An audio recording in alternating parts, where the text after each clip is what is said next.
the show today. Super excited. Nice to meet you, Mark. Yeah, my brother's told me nothing but good things. Are we recording already? Yep. Yeah, we're good to go. All right, we're rocking and rolling here. So first question out of the gate, might as well just dive right into it. Are vegetables bad for us? Oh, that's a great question. Well, I think it depends on who you are. I mean, I think a lot of us tolerate vegetables very well, at least most of them. We evolved alongside a lot of these foods, and we've evolved mechanisms to adapt to dealing with them. So a lot of the natural toxins that are in vegetables, which are there to protect the plant, we either don't absorb them, or the ones that we do absorb, we rapidly detoxify and eliminate them if we're healthy. But the problem is some of these foods are pretty new to us and we don't have a lot of mechanisms for dealing with them. And, for example, the grains and legumes, which are newer. But then even some of the older foods, once we have some gut damage or some metabolic damage or immune system damage or microbiome damage, we may not be able to process those natural toxins properly anymore, and they may be able to actually breach our defenses and make their way in. And some of us are therefore very sensitive to a lot of plant compounds. So I was able to eat pretty much anything I wanted until I was in my early 40s, and then I wasn't. So I think it really depends on who you are. Do you have any idea of why that happened? Like, you just changed? Do you know why? Any ideas? I wish, I can look back and think, well, I did undergo several courses of antibiotics, which was very unusual for me. I was never ill. I was a pretty healthy person, but I was having some symptoms that weren't going away, a cough that lasted forever and some dizziness. And, somebody that I saw, some medical professional that I saw said, well, we can't figure anything else out. And it was going on and on forever. So they said, why don't you just take a course of antibiotics, which I was reluctant to do, but I really didn't know what else to do. I was missing a lot of time from work. And so I did that. And I don't know how long after that it was that the symptoms began. And I think the year before that, I'd gone to Cambodia and I had been using a lot of DEET mosquito repellent when I was there. I don't know if that's part of the issue, or if it was not neither of these things. I don't know, but I really do think that a lot of us are exposed to toxins in the environment. It could be antibiotics, other kinds of medications, pesticides, plastics, other things in the environment that can damage our microbiome and our gut lining and our immune system. So I'm really not sure. I wish I understood it, but even if I understood it, I'm not sure I'd be able to undo it, unfortunately. So I think we need to be really careful how we take care of ourselves.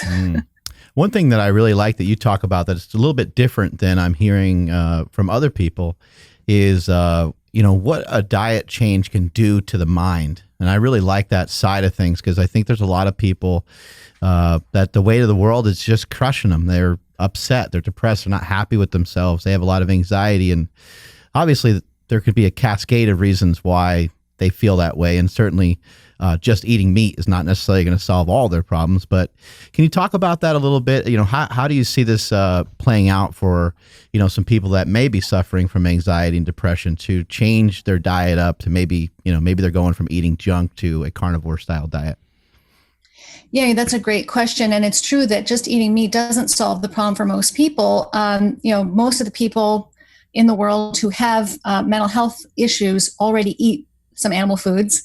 The vast majority of people do not eat a vegan diet. And so simply including animal foods in the diet doesn't seem to be enough for most people. But there are some really key dietary changes which can make a huge difference if you have a mental health problem. If you're listening to this podcast and you have a mental health problem and you don't want to take medication, or the medications you're taking aren't working very well, you don't like the side effects, or you can't afford the medication, there are a lot of other things you can do to help yourself feel better. And it's really about, one of the things I like to say is the most powerful way to change your brain chemistry is through food, because that's where the brain chemicals come from in the first place. So if you understand which foods are most likely to be working against you, and you remove those foods, and you know which foods your brain needs, and you include those foods, then you can really make a huge difference. A lot of people are able to reduce their need for medication, or in some cases even eliminate their need for medication by making those choices. So people have a lot more control than they realize. Do you think that some of this stuff was, some of these issues may have been caused from bad food? So if good food is kind of helping us out of the situation, do you think bad food may have played a large role in why so many people have anxiety and depression? I do think that's the case. We don't have a lot of studies to guide us yet. The field of nutrition, like nutritional psychiatry, for lack of a better phrase, is really in its infancy. The studies are we need a lot more studies, but there's a lot of science already. Not clinical trials where you take people and you change their diet and you see what happens, because we only have a couple of those actually, but lots of good.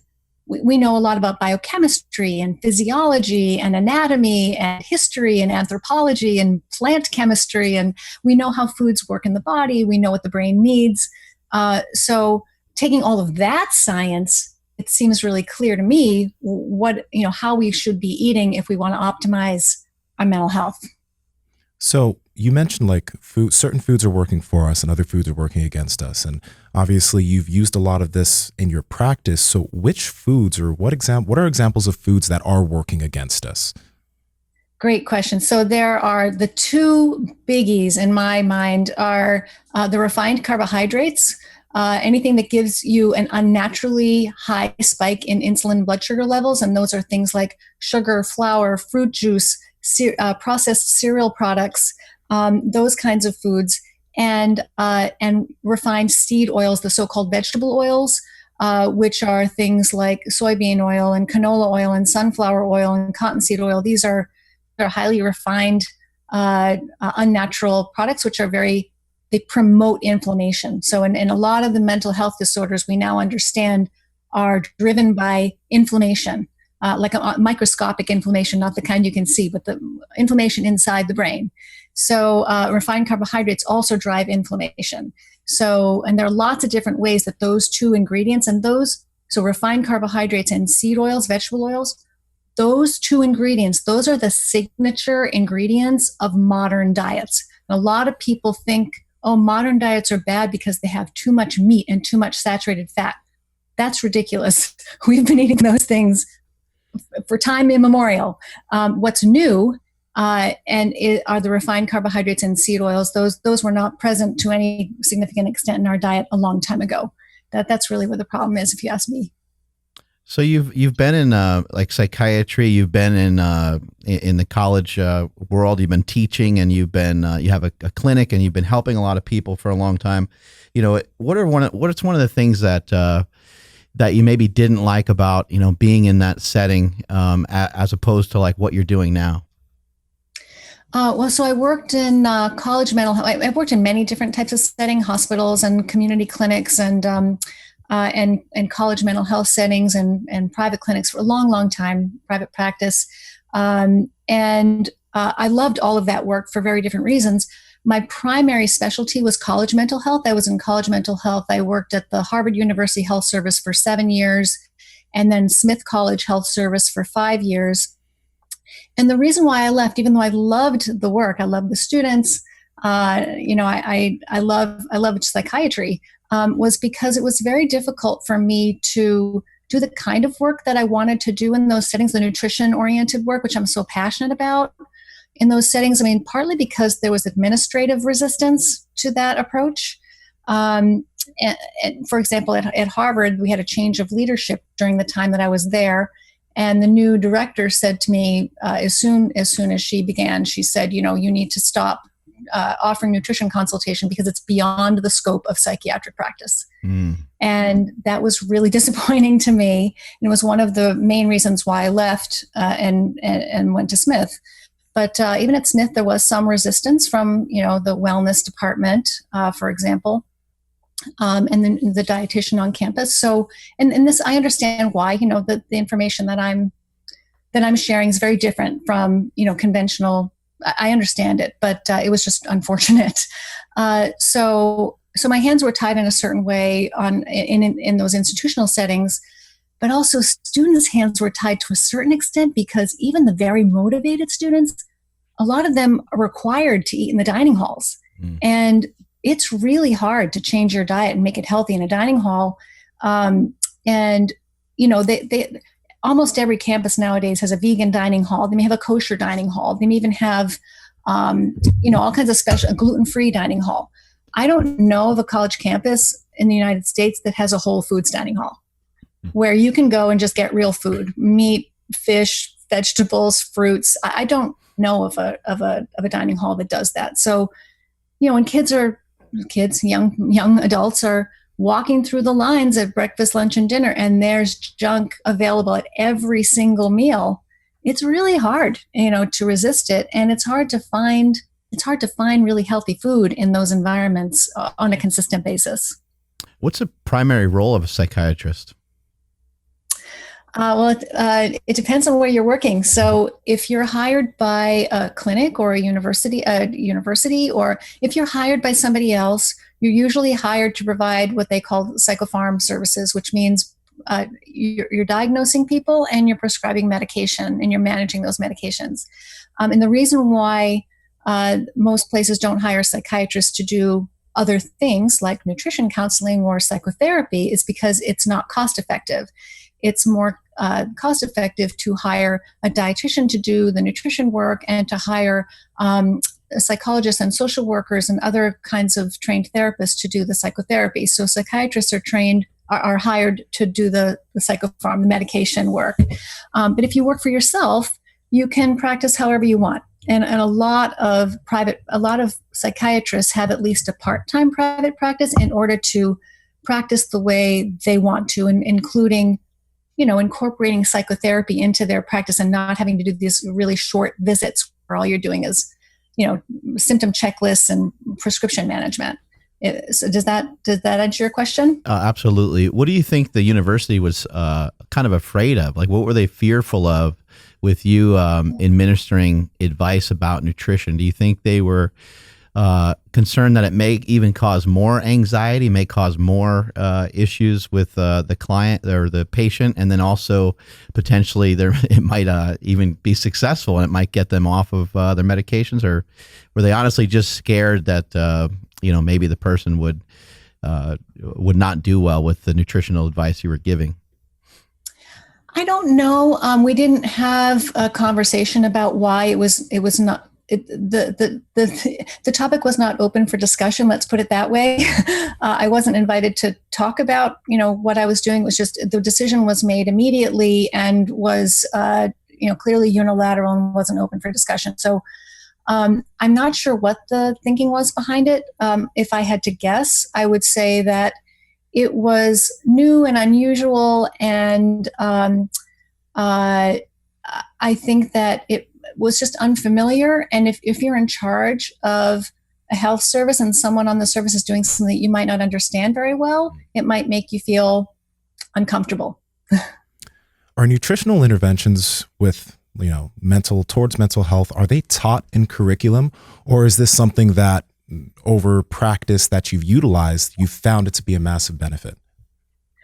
Yeah, so interesting. You know, in 4 years of medical school, we had maybe 2 or 3 hours of nutrition, just to get the MD, maybe 2 or 3 hours of nutrition teaching, and then 4 years of psychiatry residency, not a word about nutrition. And this is standard across the country. I believe it's still this way. I think it really needs to change. I would love to be part of changing that. But no, medical school and even residency programs are primarily focused on, unfortunately, medications and, you know, surgical interventions and things like that. We spend so much of our time learning about medications, how the medications work, what the side effects are, what the risks and benefits are, how to prescribe them, how to mix them together. And we spend very, very little time learning about prevention and learning about how the body works when it's healthy. We don't learn a lot about health. We learn a lot about unhealthy bodies and how to manipulate them with medication. So that really needs to change too. So most doctors know nothing about nutrition. And unless you teach yourself and become interested in it, and a lot of doctors aren't interested in it, you know, it's not a very sexy, not a very sexy topic. You know, it's a lot more fun to play with gadgets and, you know, learn about these interesting new medications. I understand that it might not seem interesting to a lot of people, but I'm fascinated by it. So it's just a good fit for me. What impact have you seen in your current practice with being able to help people and turning them on to a different style of diet? Yeah, so it depends on where they're starting. So a lot of people who consult with me, at least these days in my new online consult service, which I set up a couple of months ago, 2-3 months ago, because they've heard about me through the work that I do in nutrition online and in speaking, et cetera, and writing, they already know a lot about nutrition, and many of them have come to me because they've tried some of the things they've heard about from me or other people, and they're not working as well as they hoped they would. So it's a great challenge for me because I get to say, okay, let's look at what you're doing. Let's look how we can make it even better. And let's look at what some of the obstacles are. Before this special, consult service that I started up, I was, working with people who were starting from scratch with kind of your standard American diet. And that with those folks, what I would do is I would work with them to see if they could at least remove the processed foods from their diet. And then if they were interested in going further than that, just how to look at the quality of their diet. If they were eating a plant-based diet, to encourage them to supplement.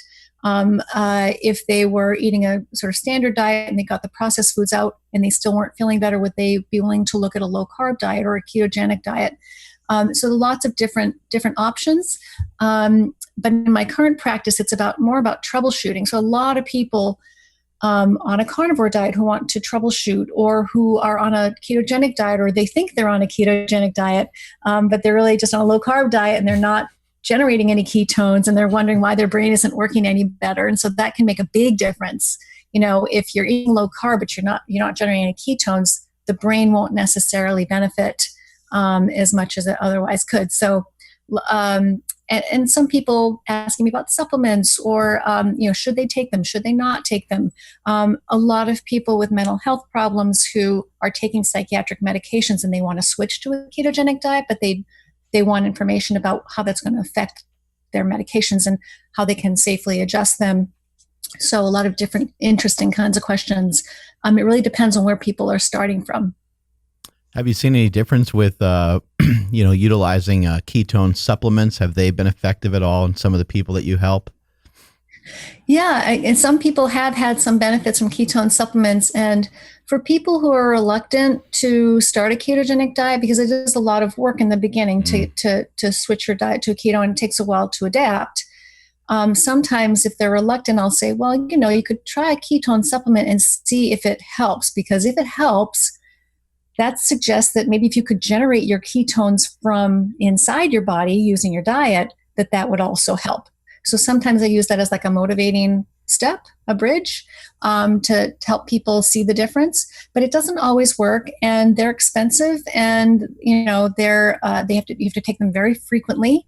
I had a woman I was talking with the other day on my consult service who said that she sips ketone esters throughout the day, and it really helps her with her productivity and her motivation, because if she just takes the whole flask all at once in the morning, it wears off after a couple of hours, which is true.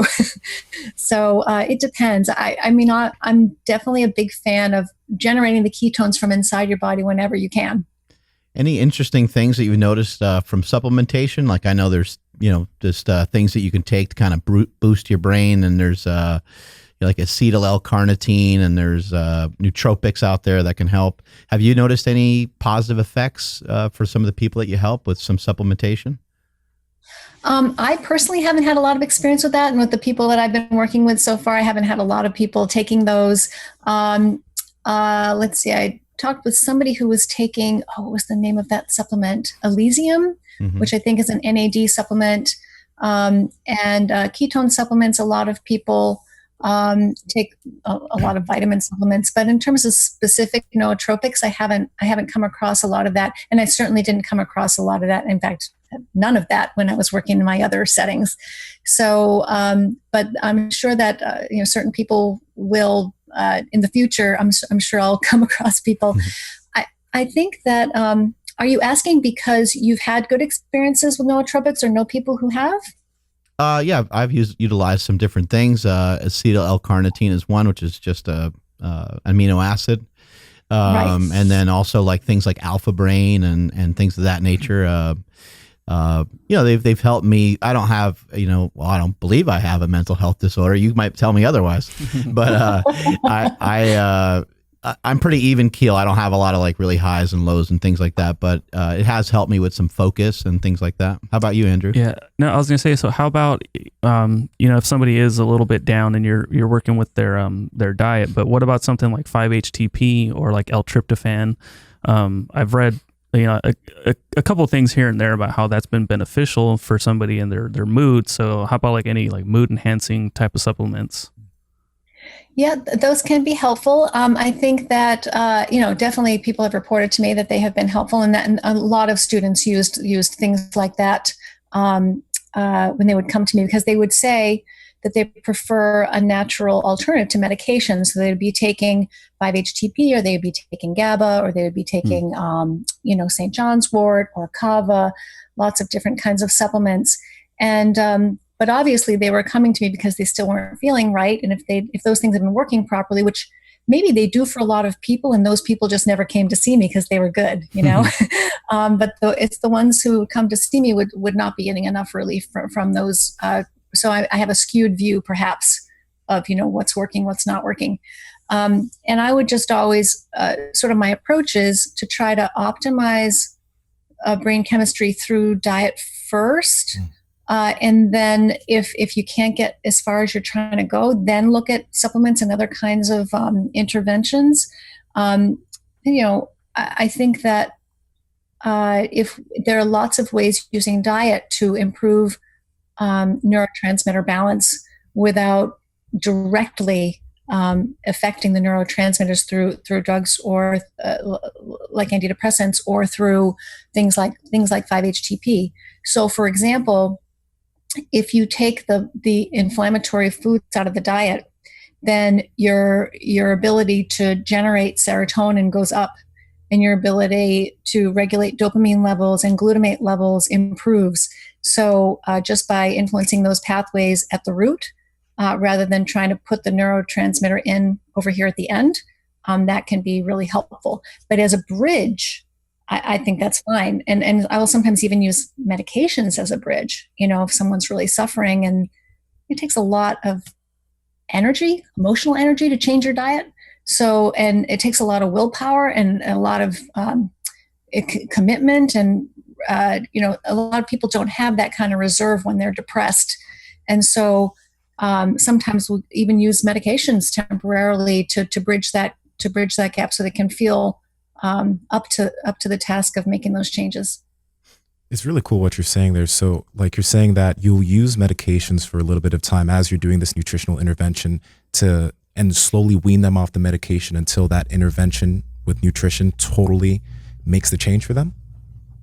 Yeah, I've actually done that a lot because especially in my former positions where people would come in crisis, or people would come in dire straits. And, they're not going to wait around change their diet and wait around 6 weeks for relief.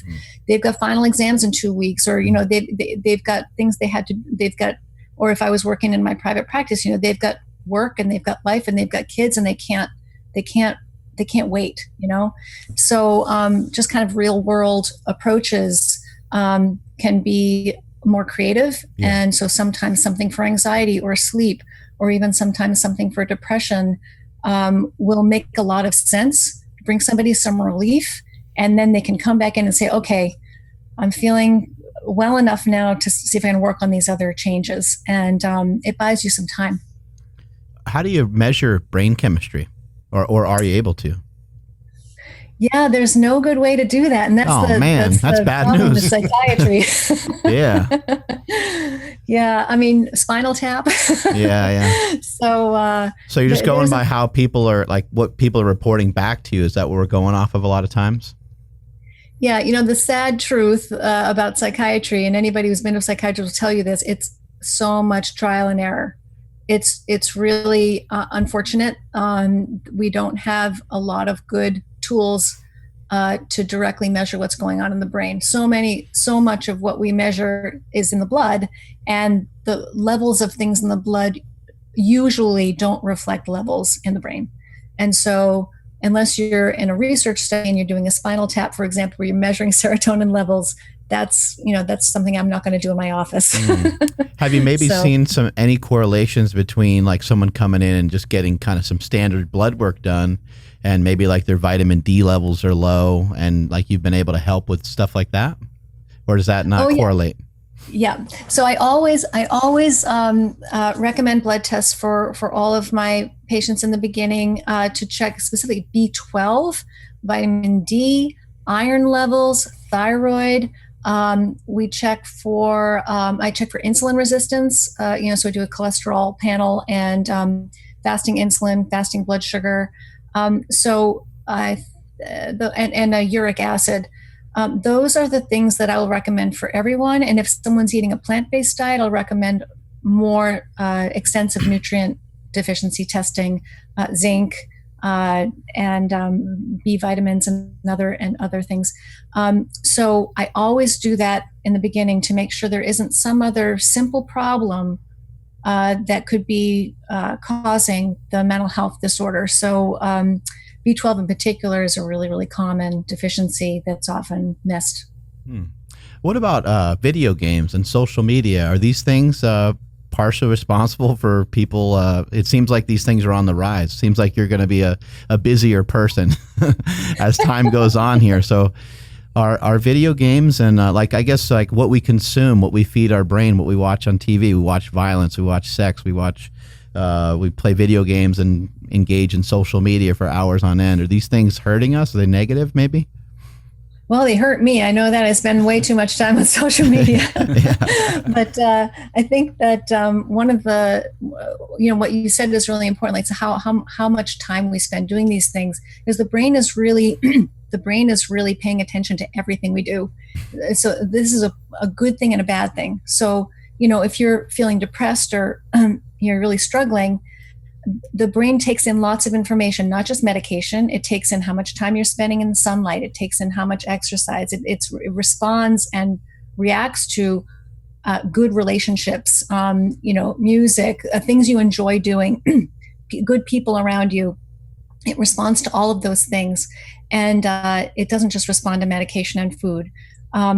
But it also responds to how you're spending your time. If you're spending a lot of your time in front of a computer screen, not getting outside, or if you're exposing yourself to a lot of violence or stress or a lot of contentious information in the news, for example, or watching sad news from around the world. I think one of the biggest problems for a lot of the people I've worked with over time is spending so much time watching stories about terrible things happening to other people all around the world, especially if you've got PTSD or if you're a very soft-hearted person, if you've been through something difficult, trauma history, or if you're just really sensitive, that stuff really affects you. We're not, we didn't evolve really to be exposed to every terrible thing that happens all around the planet. We should be paying attention to what's going on in our immediate family and friends and our immediate circles, but we get kind of overwhelmed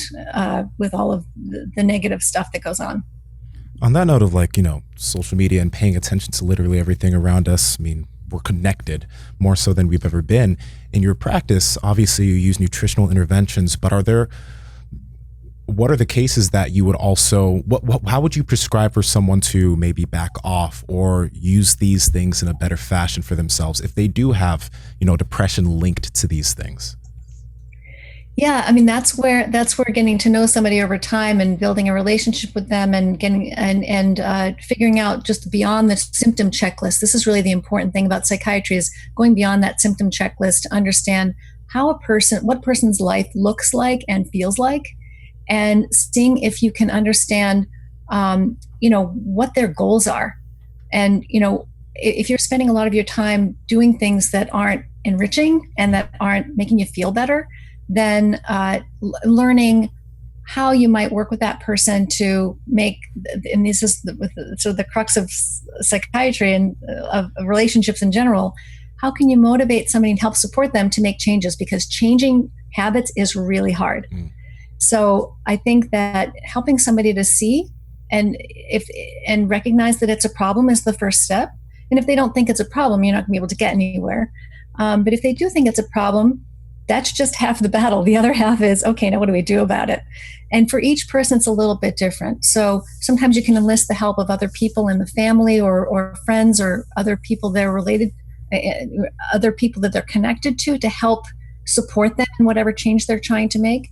But often it's just trying to replace one bad habit with one good habit. So, for example, people with food addiction, which is really, really common. Food is everywhere. We're surrounded by it.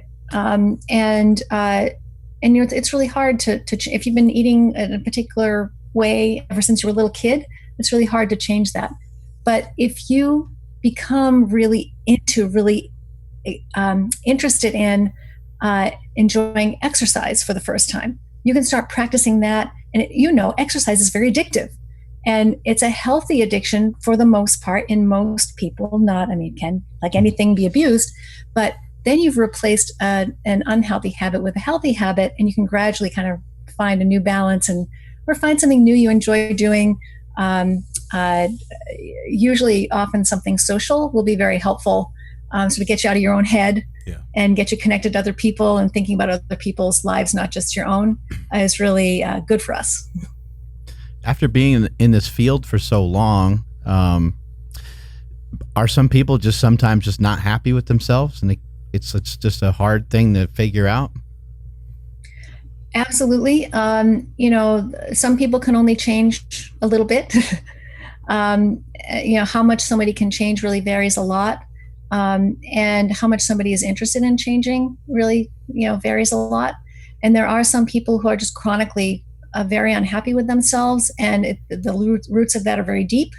And sometimes it has to do with their upbringing, and it's really hard when your foundation is not strong.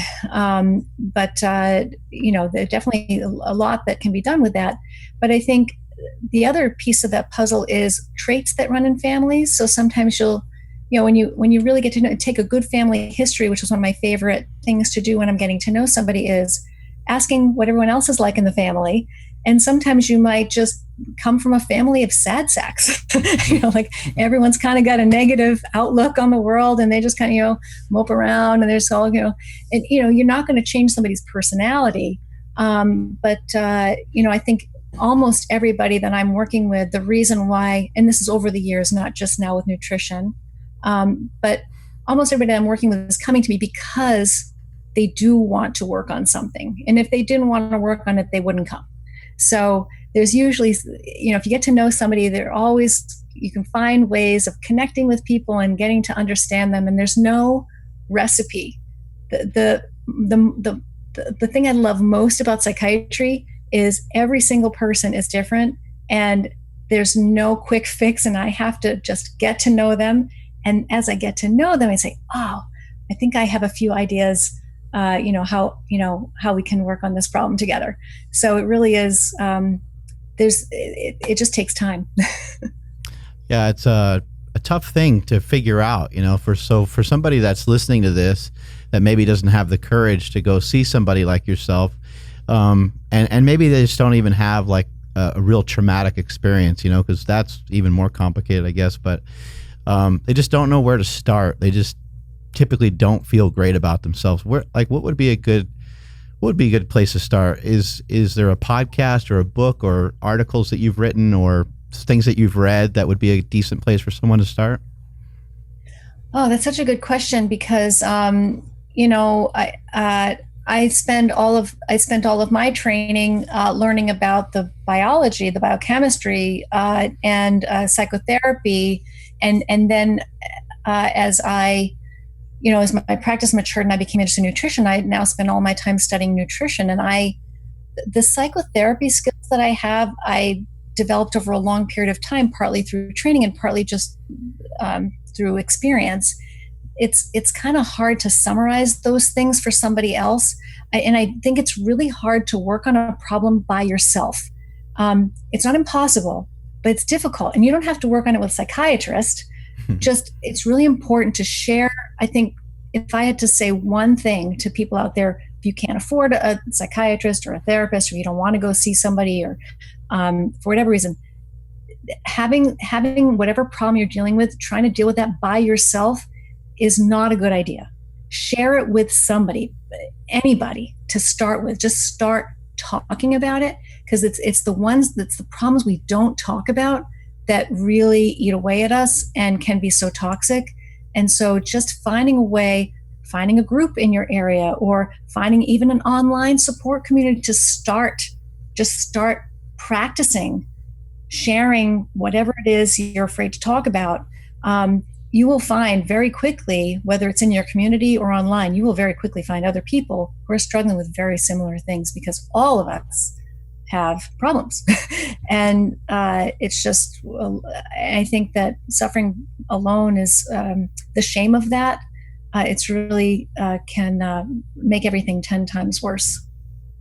You know, a lot of the stuff you're saying is like really hitting close to home for me. And I saw recently, I saw a video from you at Carnivore Con where you were talking about a lot of these nutritional interventions in terms of mental health, but you specifically went in on how they can affect individuals with schizophrenia and bipolar disorder. And I have individuals in my life that have those issues. They go from medication to medication. Things don't seem to work. You know what I mean? So first off, have you dealt with individuals like that where you've actually been able to get them off medications purely by nutrition with that degree of an issue? And if someone does know somebody that's going through that, obviously they should just send them to you, but how should they deal with it? What can they do? Yeah, so these are very serious problems, which are heartbreaking, not just for the person who's struggling with them, but for everybody in their life. And there's a huge risk involved with these disorders. We lose people, as you all know, we lose people every day. And I believe in some cases needlessly, but in some cases, everything's been tried and it's a mystery why, we can't help. But I would say that with schizophrenia, I don't have any personal experience of yet, anyway. Partly because of the environments that I've worked in. I've worked with many people with schizophrenia, many people with bipolar disorder, countless people over the 17 or 18 years I've been practicing, primarily with medications. But I have not yet. And there are some people who have. I've not yet worked personally with a person with schizophrenia and tried to work with them around nutrition, where they were able to tolerate that approach. In many cases, these were students on campus who needed to take a leave of absence. I wasn't able to work with them long enough, or they were too unstable to be able to manage a dietary change. In those cases, I was almost always using medications or other interventions, family interventions, or other types of lifestyle interventions. But with bipolar disorder, it's a different story.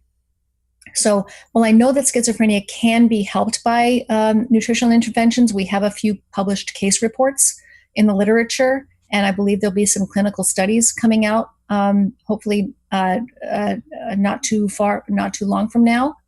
But there are a few case reports in the literature suggesting that a ketogenic diet can be really, really helpful. But again, it's not an easy thing to do when you're suffering with symptoms of schizophrenia, because the disorder itself can make it very hard to follow a new way of eating. That schizophrenia can come with some disorganization of thinking. Yeah. And sometimes that can make it hard without a lot of support, to make those changes. But with a bipolar disorder, I've actually worked with quite a few people who have bipolar disorder, which is a much more common disorder than schizophrenia, and comes in various different degrees. So there can be very severe bipolar disorder, and there can be milder forms. It kind of exists on a spectrum. And I've had quite a few people with bipolar disorder who've been able to change their diet and quiet down their mood swings pretty remarkably. And I really do think that there's tremendous potential in bipolar disorder, even though we don't have the studies published in the literature. We have one case report, a single case report in the literature of two women who changed their diet, ketogenic diet, and they were able to get off their medication, which was Lamictal, lamotrigine. But in my practice, I've had a lot of good results there. And I think what that speaks to is the similarity between bipolar disorder and epilepsy.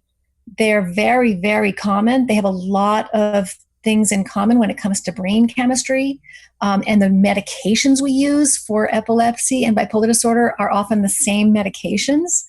So we've known for 100 years that you can treat epilepsy with a ketogenic diet. So why don't we treat bipolar disorder with a ketogenic diet?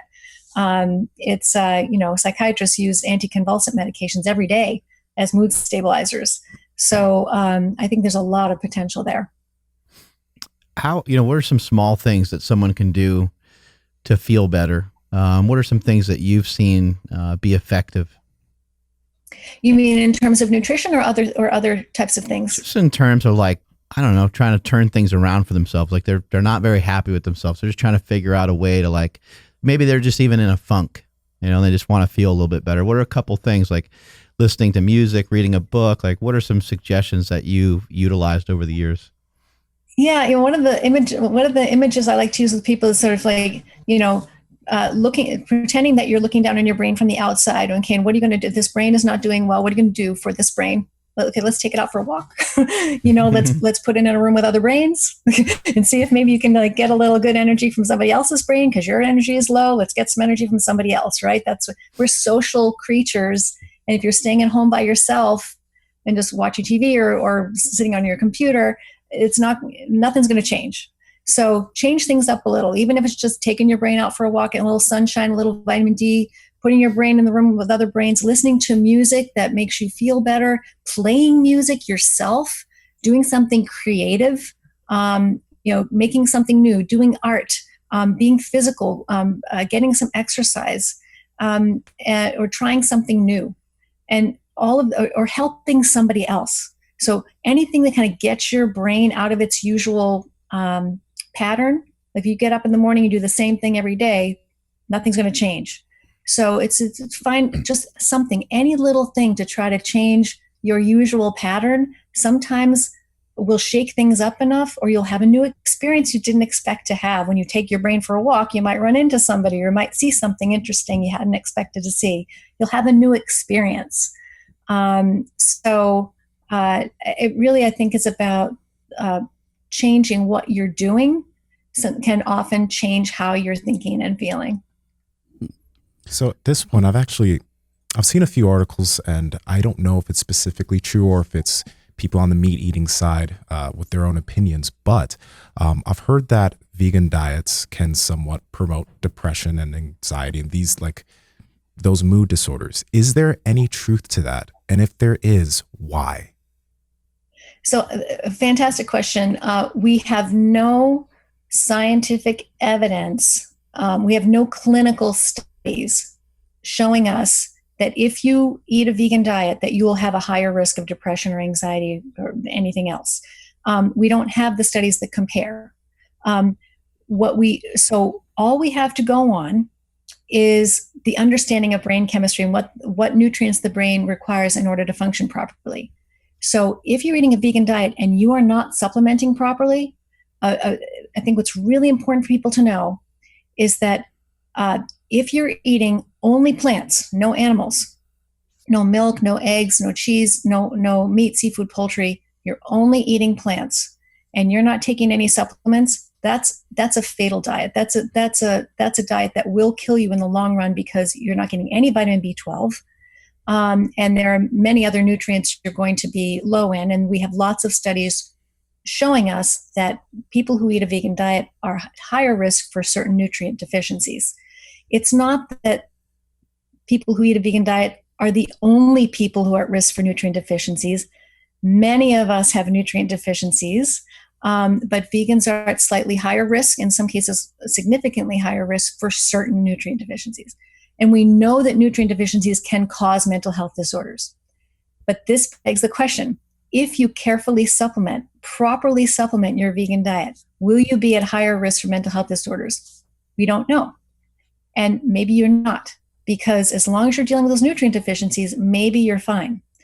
But I would also say that if you're eating a whole foods plant-based diet without any of the junk in it, and you're carefully supplementing with algae-based omega-3, which is really, really important, DHA and EPA, not the stuff from flaxseed. That's the wrong kind of omega-3. Omega-3 from algae. If you're supplementing B12, vitamin K2, check yourself for zinc and iron. You may need zinc and iron supplementation. If you're supplemented properly and your lab work looks good, you may be okay.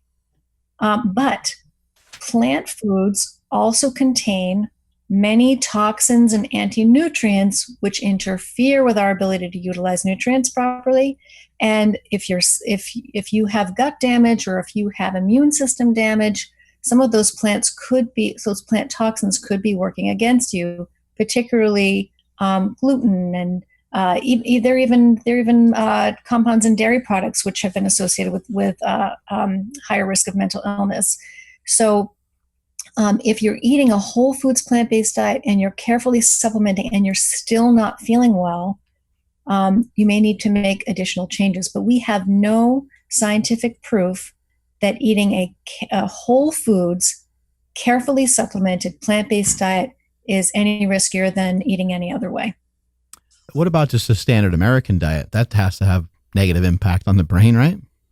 Yes, there's a lot of good information about that. There's no question about this, that the standard American diet, which we now have exported around the world, is very, very dangerous. It's come with a skull and crossbones on it. USA. Yeah, there's, it's, you can make a logical jump on that one too. Even without the research, you can say, look, the overconsumption of food and the way that we eat here in America has clearly hurt our heart. It's hurt our liver. We know that too much alcohol can hurt the liver. We know that a bad diet could lead to diabetes. So if these things are going to affect our pancreas, our liver, and our heart, it makes sense that if we're not eating correctly, that it could be highly impacting our brain. And there's some links to Parkinson's disease, right? Is that correct? Yes. So the brain, studies have conclusively shown the brain is part of the body. And so the food affects the body in a negative way. It's obviously going to also affect the brain in a negative way. And that the whole brain, and the brain isn't divided into, this is the depression area, and this is the Parkinson's area, and this is the Alzheimer's area. It's the whole brain is being affected by how you live your life. And so if you're not eating properly, taking care of yourself, you put yourself at risk for all kinds of brain disorders. And the ones that you will get will be determined by your genetic history. It's not that genes in most cases cause those disorders. It's that genes will tell your body which disorder you're going to get if you don't live your life in a healthy way. How do you eat? What does your diet look like? Well, it's pretty boring. So I for many years ate a low carb diet, and then I went to a low plant ketogenic diet when I figured out all my food sensitivities, in my early 40s, about 10 years ago. I ate a very low plant ketogenic diet, which worked great for me until I hit 53 and perimenopause arrived, which was just delightful. So some hormonal changes, and I started getting some hot flashes, and migraines came back, and I started gaining weight on a ketogenic diet, which was demoralizing. So I had to change my diet again. And at that point I decided, okay, I will remove all the few remaining plants from my diet. And now I eat a carnivore diet. I've been doing that since the end of May 2018. So almost a year now. And that was the key. Taking those few plants out helped with all of those things I mentioned. And so far I've lost 24 pounds. Oh, wow. And the migraines are gone, and I feel so much better. But my diet is really boring. So I eat poultry, it's mostly duck, some chicken and turkey, supplement that with a little duck fat because the chicken doesn't really have a lot of fat. And I eat lamb because I don't tolerate beef or pork well, but red meat seems to be important into how I feel, and some seafood. So it's not very interesting, but it really works for me. do you utilize red meat almost as a supplement? Because you mentioned that like you sometimes have a hard time, maybe digesting it. So do you still eat red meat here and there too? Yeah, I eat lamb in particular Okay. very often, and because I don't do well with beef. Got it. Okay. And I do really feel that if I don't eat it regularly, I feel I'm missing something. It's hard to put my finger on, but I actually get cravings for it, and it seems to be more nutritious, feels more nutritious. And most of the poultry that I eat is duck. The duck serves a very similar purpose. It's a redder meat, and I think it's just more nutritious than chicken or turkey. So right now you're doing a carnivore diet. Now, if you could think back before perimenopause and those issues, if you look back on things, would you tell yourself 5-10 years ago, do a carnivore diet now, or would you prescribe a carnivore diet mainly for certain issues? Oh, that's a great question too. Knowing what I know now, if I could turn the clock back, if I could go all the way back to childhood, I would eat a whole foods, omnivorous, pre-agricultural diet, like a paleo style diet. That's what I would do to protect myself from what I think. I think that would. My hypothesis is, I believe, that that would protect me from a lot of the problems that came for me later. So I had insulin resistance. I have insulin resistance. I was overweight even as a little kid. So, struggled with my weight all my life. And so back then I would have switched from my paleo diet to a low carbohydrate paleo diet to deal with that. I would try to avoid antibiotics and other kinds of, pesticides and other kinds of environmental exposures to try to keep my microbiome and my gut health intact, so I wouldn't develop all the sensitivities to plant foods that I have. But if I were young, I'd say paleo diet is I think a really good diet. And by that I mean meat, seafood, poultry, eggs, certain vegetables, fruits, nuts if you want. And that diet is I think that's a pretty healthy diet for most people. I can't say whether a carnivore diet is even healthier. We don't have the kind of science that we need to say that for sure. But my reading of the science that we do have suggests it may be. But to go to that extent, if you don't need to, it's difficult. It's difficult to remove all the plant foods from your diet, and it's socially difficult, and it's psychologically difficult. So if, as Amber O'Hearn likes to say, if you don't have to eat a carnivore diet, why would you? But if you want to, if you simply are, trying to achieve optimum health, I think it's possible that a carnivore diet is healthier than other diets because it has everything in it that you need and nothing in it you don't need and nothing in it you don't want. So I don't see any advantages to adding plants, except psychologically and socially. So if you're a health perfectionist, if you want to see if you can optimize your health, I think a carnivore diet makes sense. If you do it a certain way, it can be really, really healthy. You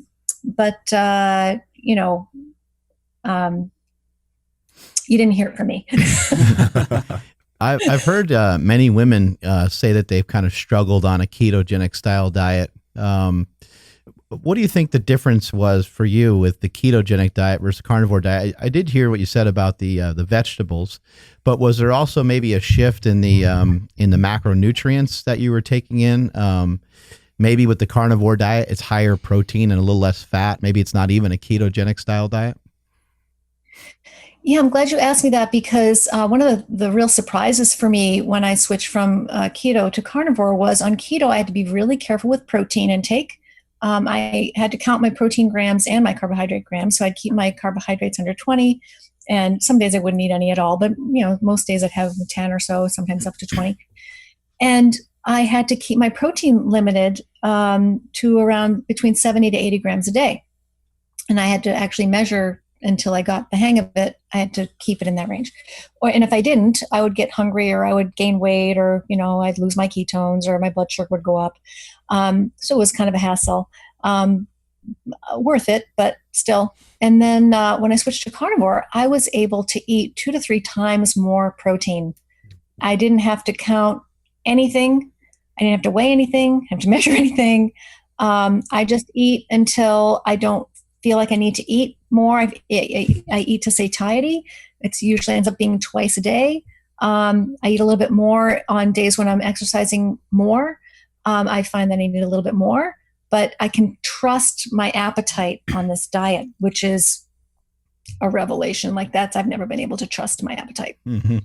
So I think that's, for me, that small amount of plant food for, I'm sure, many reasons, some mysterious, was interfering with my ability to, was interfering with my good metabolism. George, do you think that the carnivore diet, it's possible that the carnivore diet could have been the answer this whole time? Or did the whole, the way your body changed, you weren't able to eat the same diet as you were as a kid?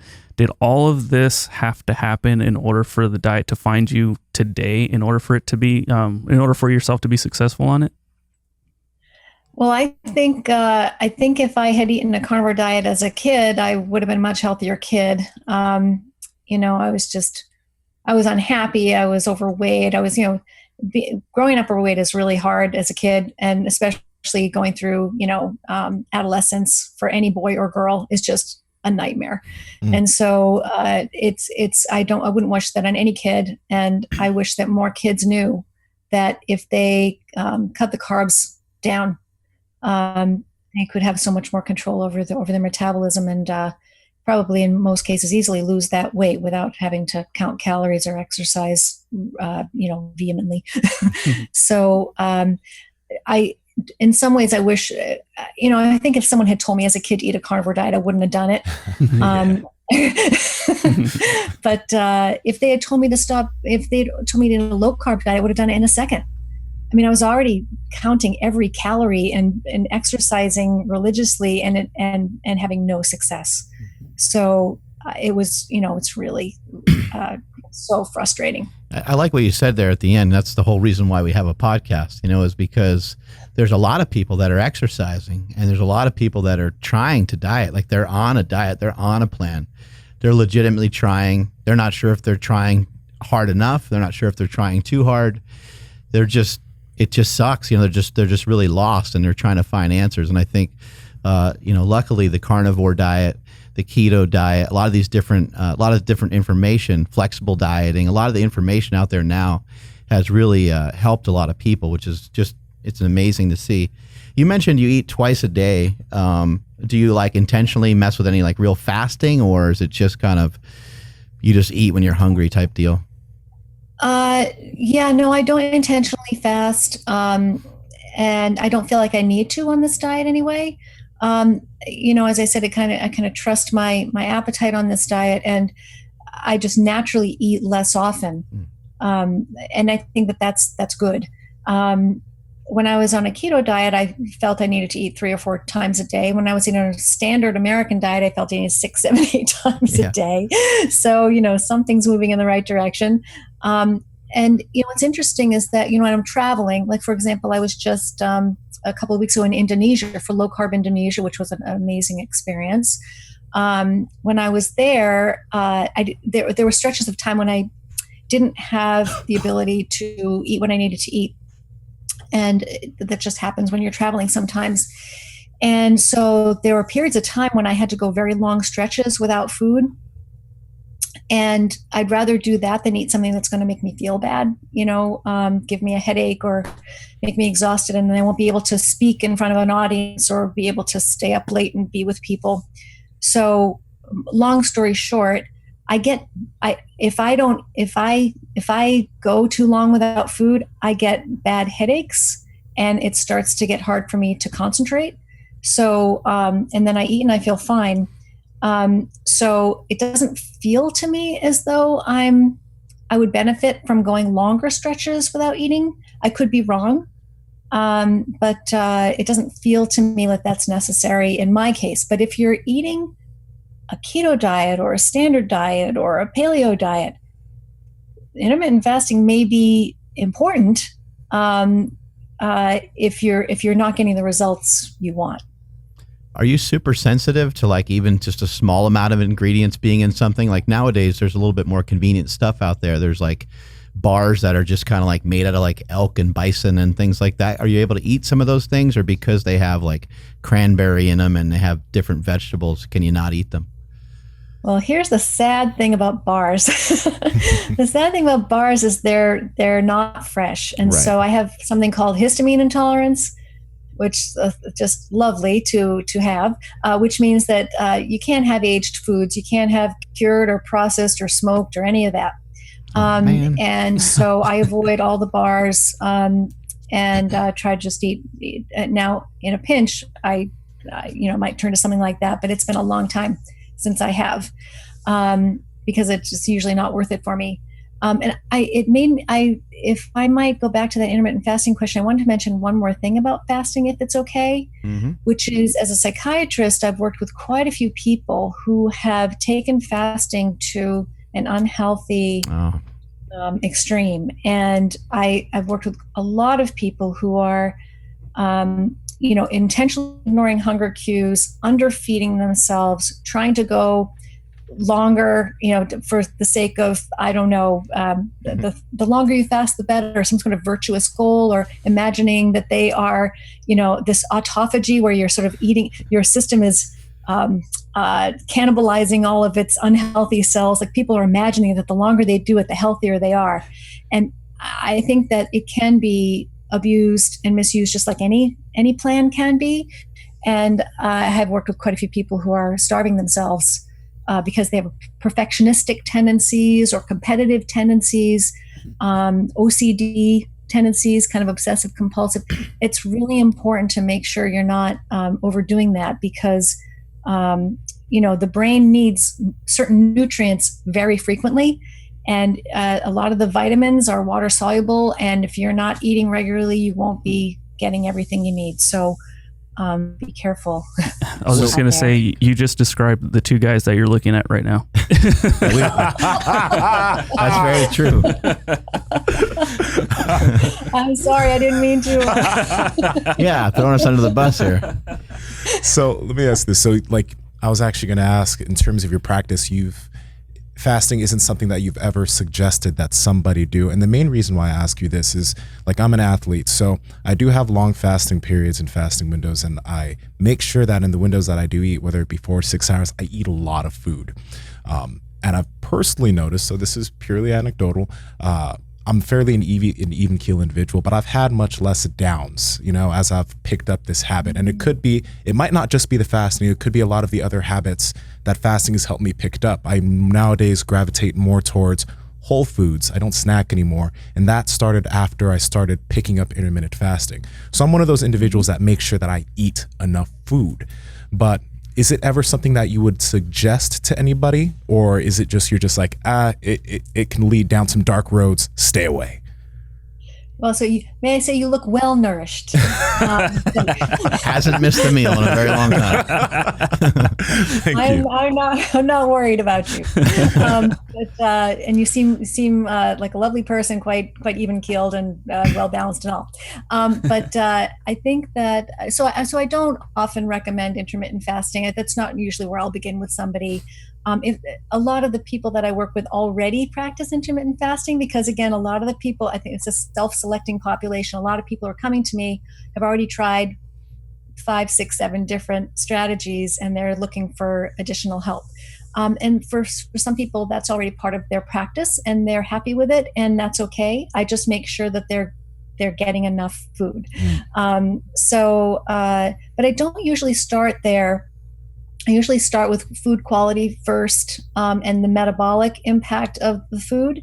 But it wouldn't surprise me if some of the benefits you're noticing are partly to do with intermittent fasting. I mean, any strategy that lowers insulin levels and allows your body to spend less time in that fed state is healthy, as long as it's not taken to an extreme. It's really good for us to practice. So there are cases where I'll recommend someone practice eating less often. I don't always call it intermittent fasting. Let's say especially for someone who's really food addicted, and what the problem they're dealing with is they're anxious. They're worried if they don't eat often enough, something terrible is going to happen. And they have to have food with them everywhere they go. And they're really obsessed with food, and they're really worried that what if they don't get enough? Sometimes this has to do with a childhood trauma around not enough food in the house, that sort of thing, or other issues. So sometimes I'll have people practice eating this often just to show them it's going to be okay if you don't eat every 2 hours, and as a sort of a behavioral strategy. But metabolically, I usually like to look at the food first, and then intermittent fasting. Eating once a day, I don't consider fasting. It's skipping whole days or several days. That's where I start to think of it as fasting. Okay. How do we help our children? I got 2 kids, an 11-year-old and a 15-year-old. And both of them are relatively healthy and stuff like that, but like they still want to eat junk. They're kids. They want to eat ice cream and things like that. How do we lay down some laws, but also have it be healthy and not be too annoying as a parent? You're in a tough spot as a parent, especially where you've got 11 and 15, because, well, especially 15. So teenagers, for the most part, have a lot of their habits already formed, and they have a lot of control over their diet when they're spending a lot of time with their friends and a lot less time at home. It's very hard to control what they're eating. All you can do is set a good example and explain to them why you're concerned about including too many of the wrong foods in their diet, because you care about them and you want them to be healthy, strong, vibrant people. Younger than that, before high school, you have a lot more control over what kids are eating. And you can even, I've worked with some parents who have been amazing. Just they'll go to their school and they'll say, there are some foods for my child's health, I really don't want them to be having these foods. So I'm going to send them with these, with this food that I want them to eat. Now, this works great if you've got a kid with an allergy or a sensitivity. Everyone in the school agrees. But if you send your kid with a low-carb lunch, no one's going to support them.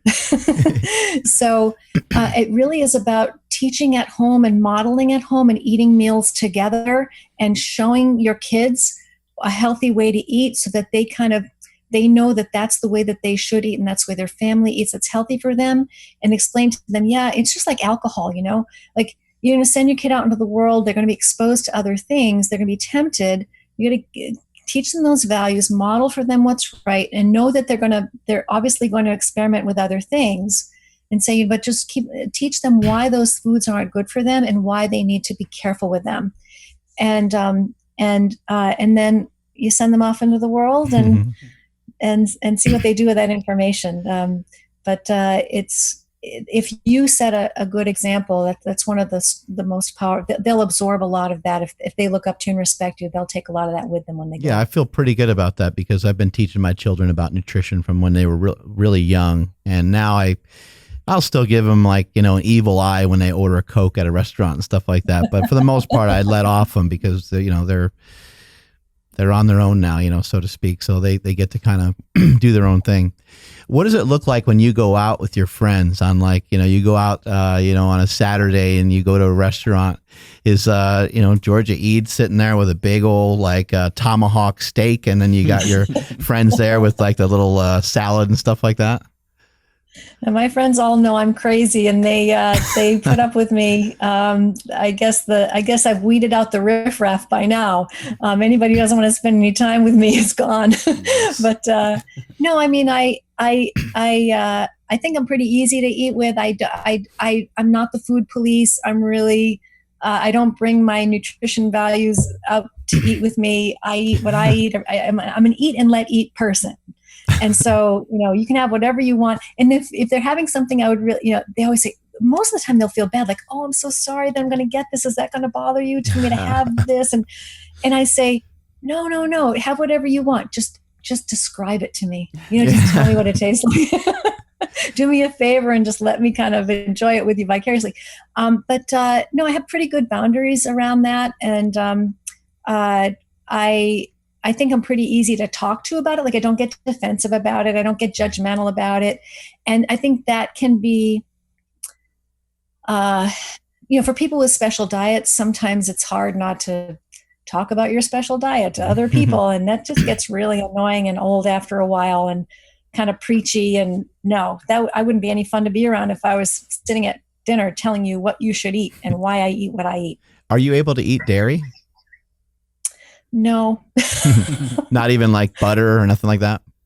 No, the dairy doesn't agree with me at all. And I will admit to you and the world that I love dairy. And when what's the right word? Deviate from my current plan during moments of weakness, it's with dairy. It's really, really hard to stay away from it completely. And so, but I do best when I don't have it. And, I am concerned about dairy in the diet. I know that it's not good for me. Dairy is not something we've really evolved to, have beyond the age of 2 or 3. And it has real hormonal effects on the body. It puts us into growth and storage mode. It affects our own insulin and IGF-1 levels, et cetera. And, not everybody, power lifters maybe, but not everybody wants to be in growth and storage mode every day. Right. What exactly do you mean by growth and storage mode? High insulin and growth factor levels, Okay. where where you're telling your body to grow rather than sort of what intermittent fasting does is sort of takes a break from that fed state and lets everything quiet down. And the other thing about dairy is that most people are sensitive to it and don't realize it because they've been eating it every single day since they were small. Yogurt and cheese and milk and all kinds of things. And they don't realize it's causing their headaches or their chronic pain or their aches and pains or their sleep problems or their skin problems or their digestive problems. And so it's a really common culprit in acne. It's a really common culprit in digestive problems, especially in little kids and babies. Don't do well with cow's dairy. So, it's one of those trigger foods for a lot of people, but it is really delicious. It is. What connections have you seen with being able to help people with their sleep in terms of their mental health? Oh, that's a great question. So sleep is super important, obviously. And nutrition-wise, there are strong connections between nutrition and sleep. For example, just taking out the refined carbohydrates, for example, if you take out the sugar and the flour and all those things that give you those big insulin spikes, what you've done then is you're taking yourself off that internal hormonal roller coaster of adrenaline levels going up and down and glutamate levels. Glutamate's a neurotransmitter in the brain that you can think of as the brain's gas pedal. If you eat too many refined carbohydrates or other inflammatory foods, including the refined seed oils, the vegetable oils, you can flood your brain with glutamate.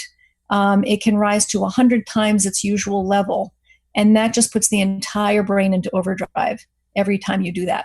So that's, I think, one of the key reasons why people who don't eat the right way have mood swings and crashes throughout the day and cravings and feel anxious, panicky.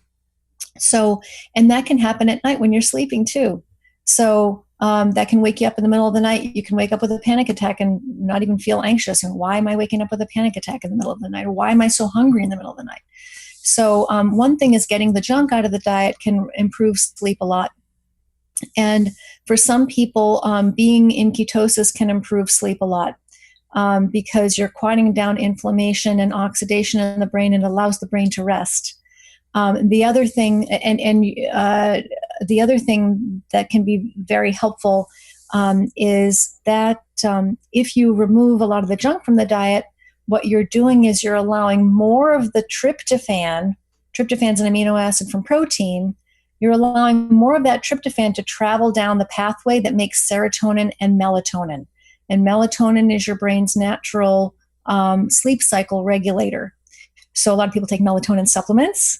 It might be more effective to go to the root of the problem and make sure that you're not hijacking your tryptophan to go down different pathways by eating the processed foods. So you can naturally make more melatonin if you eat whole foods. Anybody else got any other questions over there? I guess I do. It's a little bit off topic, but you had mentioned when you were in school how much time was spent on nutrition. Is there, or I guess, how much time is spent on like the benefits of exercise, especially when it comes to mental performance and that sort of thing? Exercise gets talked about a lot, kind of generically. Or at least when I was in school. I mean, I was in medical school in the early 90s. It may be talked about a lot more now. I don't know. We didn't talk about it much at psychiatry residency, but the times that we did talk about exercise in residency and in medical school was kind of just very generically, exercise is good for you, exercise is healthy. We didn't talk about why it was healthy, what exactly it was doing for your metabolism. We now understand a lot more about that. And, for a lot of the people that I'm counseling, if they've got their diet just right and they're not exercising, it's one of the ways I can be helpful is to say, metabolism, taking care of yourself is not just about what you eat, it's about how you use your body. And, really helping with insulin resistance is to build some muscle, not just go for a jog or a walk, because a lot of my patients walk. Walking doesn't usually cut it in terms of, you guys know this, for, improving your metabolic health. It's better than nothing. But if you're not doing some resistance training, some strength training, you're not asking anything new of your cells. You're not challenging your body. And I know for myself as an aging person, the growth hormone levels are dropping. And so if I can do some more strength training, which I incorporate into my exercise now, which I used 2 years ago, and I've reincorporated it now, it makes a huge difference in how I feel. And I can literally feel my metabolism kind of kicking in, so to speak, when I do that kind of exercise, as opposed to just walking or even running, or swimming. Huge difference. So that's something that, like, resistance training, something that you would suggest, and you do continue to suggest to your clients for almost all situations. Absolutely, especially as you're getting older, where you're losing growth hormone, and you need to be stimulating your cells, giving them that signal, so that you're challenging them to do something new, and that's good for your brain as well as for your body. Glad I got my mom lifting weights. That's fantastic. Yeah, lifting weights is, I used to kind of tell people, like, just find some form of exercise that you like. And, as I've kind of learned more and rubbed elbows with people like yourself, I'm just like, you know what? Everybody needs to lift. Everybody needs to pick up some weights. Everybody needs some resistance training, because it's too beneficial, and it's too hard to try to mimic in really any other way, I completely agree. When I was first starting to reincorporate exercise into my regime, when I switched to carnivore and I had more energy and I was feeling better and I was able to start exercising again, I used to run. So I was like, I'll start running again. And I actually started running with weights. I started doing some slow jogging and running with I was like, this probably looks ridiculous, but I don't care, so it just really, it just felt so much better. And I mean, I use weights at home as well. But even when I go for a walk, or if a friend of mine wants to go for a walk, I have a lot of friends now in my 50s, they want to go for a walk. I'm like, I'll go for a walk with you, but I bring my weights with me. And it just kicks it up a notch, and it's more interesting too. It's less boring. I think a lot of people look at exercise as being this like big, hard thing, they have to, go in the gym and do this really brutal thing, but you can make it pretty simple. A little goes a long way. What do your workouts look like? Like, you just kind of, you got some dumbbells at the house and you do a bunch of different things with the dumbbells pretty much? Yeah. So, I mean, and I'm working my way up. So, I've got my 10-pound weights at home, and, I do a lot of writing and reading and researching and, sitting and doing consults online. And so my work is very sedentary. And so, when I need a break, I will just grab my weights and just start using them. I'll do squats and I'll do push-ups and things like that. And I'll use my weights at home. Or like I said, I'll go for a walk with my friends and take the weights with me. Do sit-ups, like things that I've always, for many years when I was in my 20s and 30s, I had an exercise regime that didn't help me that much with the diet I was eating back then. but the results I get now on a healthy diet are really, I get a lot more out of my workouts now. It takes less time, and it feels better, and I don't hurt afterwards. And, it's just easier. I feel my body wants to be moving, and I want to be challenging it. So I want to work my way up to use heavier weights. And so I'm open to suggestions to what you would recommend. Yeah, actually, I'm thinking about it. I'm like, we should send out some products to you. We'll send you out a slingshot, which helps with your push-ups, and we'll send you out a hip circle, which is a really good product to help kind of like warm up your hips. It'll work your butt, work your hamstrings, stuff like that. So we'll get some products out there. I would love that, because I need to spice it up, and I need to take it to the next level. That's right. Hey, it was great having you on the show. I really appreciate it. Where can people find you? So I'm on Twitter at Georgia Eid MD. My last name is spelled EDE. I'm on Twitter pretty much every day. I'm on Facebook, Georgia Eid MD. I have a website, diagnosisdiet.com, and I write a lot for Psychology Today. So I write about 3 times a quarter for them. All those articles, almost all of them are about nutrition and mental health. A lot of good information there. It's all free. And I'm going to be speaking in Switzerland in June. Awesome. Keto Live, Bergun, Switzerland, in June. And if people want to talk to me for consults, it's on my website. There's a consultation tab. If you can find out all the information there, if you're curious about how that works. So pretty easy to find. Great. Thank you so much for your time. We really appreciate it. It was great talking to all of you. Thank you very much. Have a great day. You too. Sick. Yes, very. That was great. Nah, it was. It's really cool how, like, from our sector, I guess, whenever we look at nutrition, we're just paying attention to, losing body fat or gaining muscle. We don't pay much attention to what it does up here. Yeah. Yeah, I think she was the, I know she's not like full crazy carnivore, even though that is her diet right now. But I would say she's the most relatable person that we've had on that is following a carnivore diet.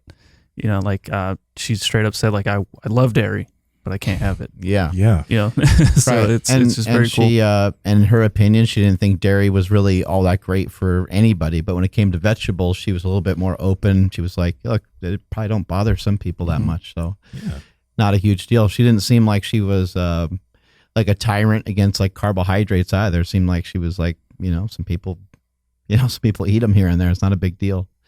Yeah, a lot of times we get people on that are, maybe more like Dr. Baker or Paul, where they're, really, really, they got that one side, and Vermin. They're not, vermin, yeah. They just, this is my side. I'm setting my stake down, and so to speak, and I'm believing in this, and that's it. There's no other way of doing it. Yeah. So I thought she was great.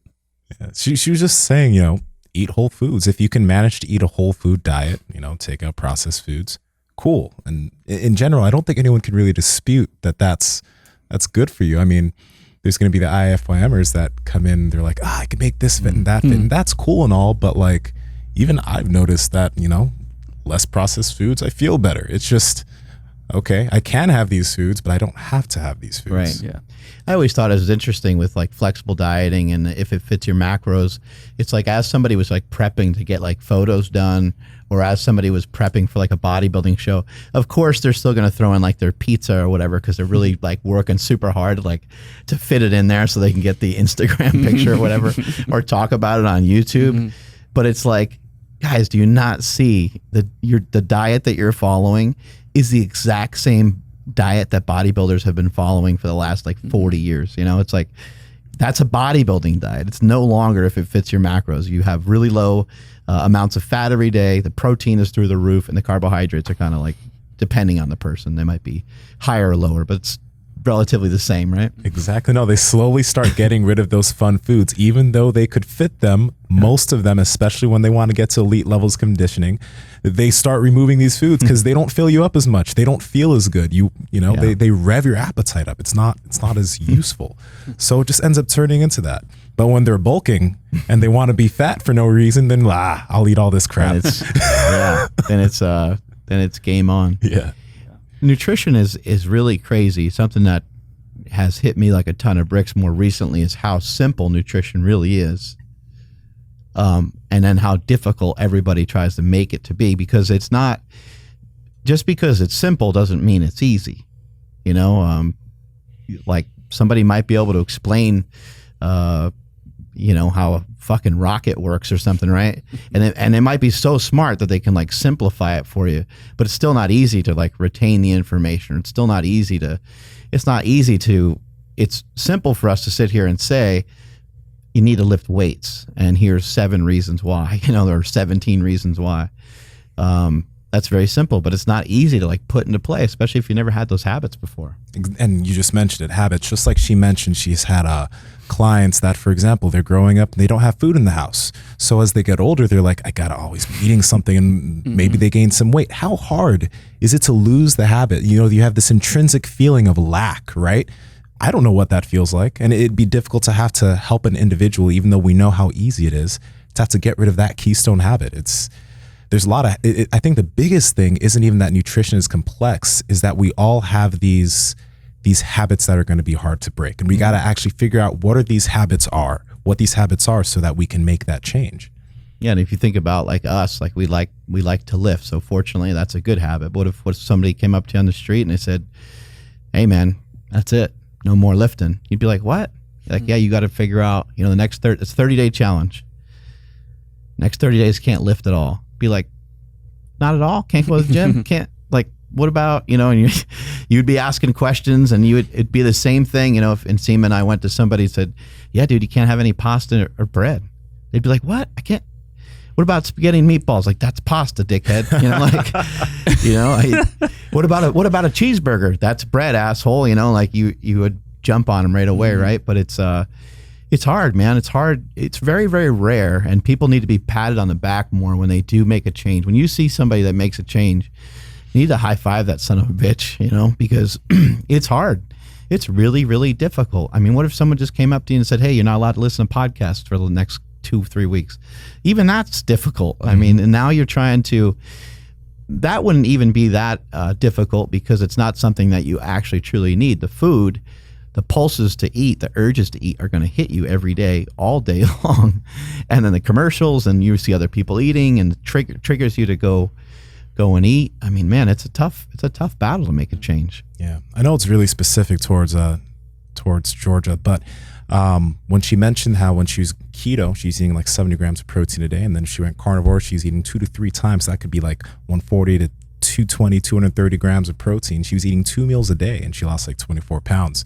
A big idea from there is, yeah, she eliminated some plant foods, etc., but she just ate more protein, which is satiating. You know what I mean? A lot of us, and a lot of the standard American diet for a lot of people doesn't really include a lot of protein. So an easy way for you not to feel as hungry all the time is eating more protein. Yeah, and just straight up protein. I know a lot of the stuff that we talk about in this show is, especially lately, has been like more carnivore or more keto, which you're trying to think protein and fat, protein and fat, protein and fat. And then it's not easy to find forms of protein that are just protein. Yeah. You know, it's kind of hard. Like you got like egg whites and chicken breasts or something like that. But even in times where you're going to, you know, go off the diet a little bit, maybe you just do simple stuff. Like maybe you get a little extra meat on the burger, you get a double patty, and eat the burger first, even with the bun, and then eat some of the fries. But try not to, you know, hopefully by doing that over a period of time, you eat less of the fries. You know, hopefully over time you start to get more satiated because you're eating more of the correct foods. You know, one thing I really love about, you know, fasting, I love that she said she eats twice a day, but she doesn't focus in on fasting. She's obviously fasting, but she's just not viewing it that way, because she's just doing probably small bouts of fasting. She even said that it's like she doesn't consider it fasting if it's only 20 or whatever hours. She considers it if it's more like 2 or 3 days. Right. That makes sense. And that's why it's important to say intermittent fasting, or that you're kind of, you know, breaking up these fasts with some different things. But something that she shared that was great, she just said, you know, replace one bad habit with a good one. So that's, you know, that's got to be easy enough for everybody. I mean, let's just say every morning that you love to have a donut on your way to work. Well, maybe instead of the donut, maybe you just fast. Or maybe the fasting is way too hard and you're like, dude, I can't fast versus having a donut. Well, then have an omelet. Have a couple eggs, you know, do something whatever that place is that you go to get the donuts, don't go there anymore. Yeah. And maybe even replace that habit with like a walk. Like you had a negative, and now you added a positive, and it's like now you have things going. Now you have things going your way, a double positive almost, because you got rid of one bad thing and you replaced it with something good. So pretty cool. Awesome having her on the show. I thought she had a lot of great points, and hopefully it helps people. I love the fact that she had such a huge mental health background, because I think everyone's always trying to figure out how do I just feel, why was I pissed off yesterday? That wasn't cool. Like, why was I kind of an asshole yesterday? That wasn't good. I don't think it's avoidable completely, but for some people that are really suffering, some people that are really struggling, I know that we've all been affected by people with mental issues, and so it's great to have somebody like that can help a lot of our listeners out with some of these more complicated things that people run into. Strength is never a weakness. Weakness is never strength. Catch you guys later.